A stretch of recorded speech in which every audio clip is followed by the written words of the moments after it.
Berapa meter kita boleh lewat orang yang tidak pakai sutra kalau sholat? Kalau sudah melewati batas sujudnya, kita boleh lewat di depannya. Ya. Kira-kira 3 hasta. Ya. Setelah itu kita boleh apa? Lewat di depannya. Ya. 1,5 meter sudah mungkin sudah boleh. Ya, ini berapa ini? Segini. 50 cm lah ya. Kalau sudah 1,5 meter, kita sudah boleh lewatin dia, tidak ada masalah. Memasang sutroh atau pembatas tempat sholat. Sutroh adalah pembatas yang digunakan ketika orang sholat. Penggunaan sutroh disyariatkan untuk orang yang sholat sendirian atau sebagai imam. Sedangkan makmum tidak perlu memasang sutroh. Sutrohnya mengikuti sutrohnya imam. Sholat dengan menghadap dan mendekat ke sutroh adalah satu hal yang sangat ditekankan. Perintah memasang sutroh ketika sholat ini berlaku untuk semua sholat di semua waktu dan tempat. Meskipun tidak dikhawatirkan adanya orang yang lewat di depannya, semisal sholat di lapangan, tidak ada pengecualian dalam hal ini.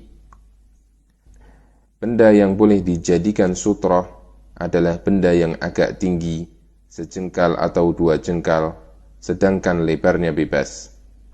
Sehingga boleh menggunakan sutroh dengan tembok, tiang, tongkat, tas, kain, bahkan orang yang berada di depan kita.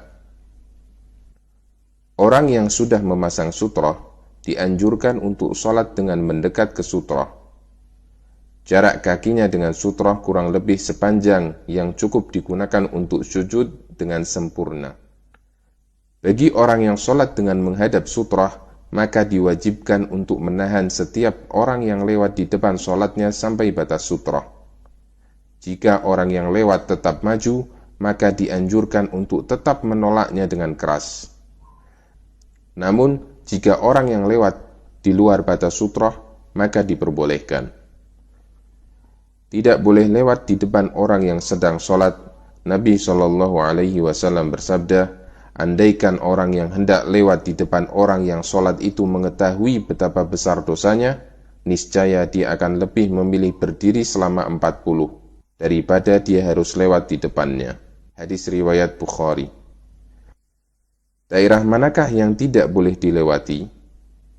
Yang pertama, jika sholatnya dengan memasang sutroh, maka yang tidak boleh dilewati adalah daerah antara tempat sholat sampai sutroh.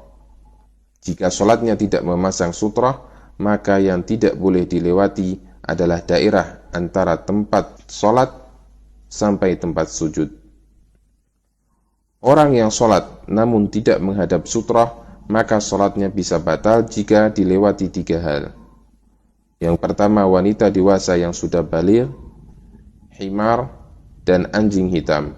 Nabi SAW bersabda, sholat seseorang menjadi putus atau batal karena dilewati wanita baligh, keledai, dan anjing hitam. Hadis riwayat Muslim. Namun, hadis ini hanyalah khusus bagi laki-laki. Sehingga wanita yang sholat tanpa memasang pembatas, kemudian dilewati wanita lain, maka sholatnya tetap sah. Jika yang dijadikan sutroh adalah orang yang sedang duduk atau berdiri, kemudian orang tersebut pergi, maka orang yang sholat akan kehilangan sutrohnya. Apa yang harus dilakukan? Yang pertama, bergerak mencari sutroh yang lain. Misalnya, dengan bergerak ke samping, ke depan, atau ke belakang.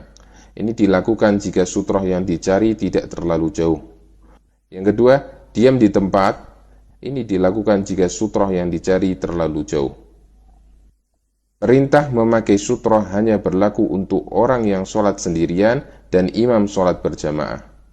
Adapun makmum tidak memiliki sutroh. Artinya, boleh lewat di depan makmum.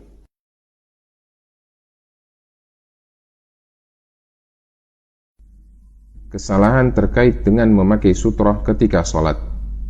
Yang pertama, bersutroh dengan garis, sajadah, atau benda-benda yang tidak memiliki ketinggian, misalnya buku, pulpen, kunci, dan lain-lain. Karena yang bisa dijadikan sutroh adalah benda-benda yang tingginya seperti kayu bagian belakang unta, sejengkal atau 2 jengkal. Yang kedua, berdiri terlalu jauh dari sutrah. Misalnya berdiri 3 meter dari tembok, padahal yang diperintahkan adalah mendekat ke sutrah. Yang ketiga, menggunakan sutrah hanya ketika dikhawatirkan ada orang yang lewat. Padahal yang benar, memakai sutrah diperintahkan meskipun di tempat yang dirasa aman dari adanya orang yang lewat.